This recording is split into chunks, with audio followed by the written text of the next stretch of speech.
One of the most important things when you start this journey with us in conducting research is how are you going to want to share your research with your friends and family.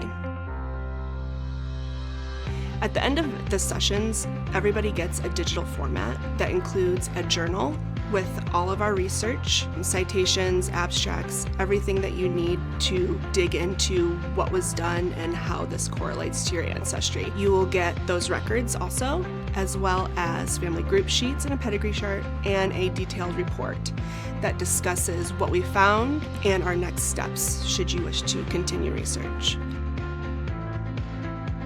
Another option is you can do the digital format in a binder, which is a more handheld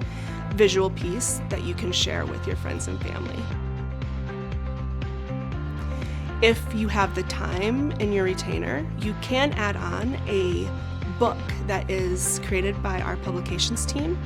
that includes biographies and detailed information from the research, as well as photos, and it is a very visually stunning piece.